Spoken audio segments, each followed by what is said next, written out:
Okay, so I assume you're using the black to see those white lines. So I think you did a good job. Now you still got to work on the arm over here on the left and a little bit over here on the right where that white is. So you definitely want to remove that. Um, you can have a little bit harder edge on this right side of the computer monitor or the computer itself. Now the other thing you got to work on is connecting those arms.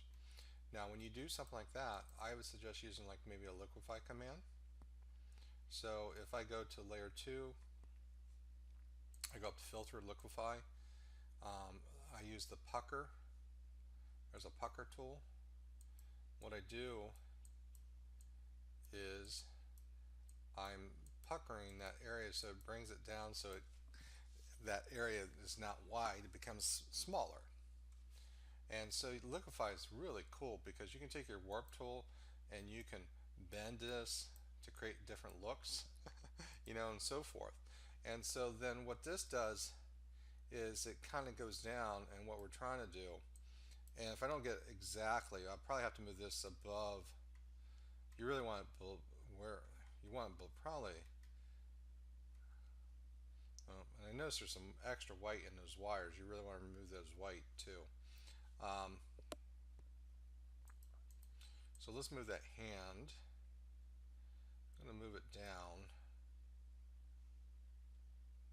Oops.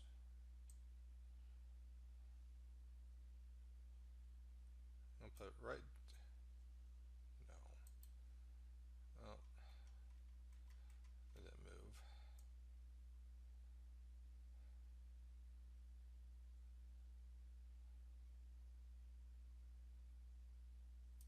There we go.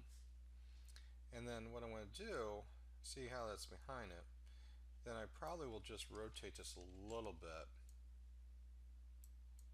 to get the right angle.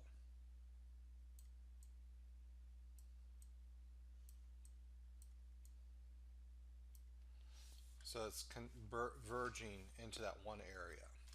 And that's what you want. You want to make sure, see that there's a little, I don't know, screw there in the middle. That's what you want it to look like. But there is a lot of white in there, so those chords, um, one of the things you might have to do is you might have to select what you have there, and then in this case add a mask, and then go in and maybe you try to see if your select mask command can help you out here. Um, so in this case, there's a lot of the use the refine edge brush, but that white on the left edge. See if we can remove it. Maybe we can't. Sometimes that select mask won't work as well, so you might have to go back in and use your painting tools. But as you see here, see all that white? You might have to change the settings too, but you really want to try to remove as much of that white as possible.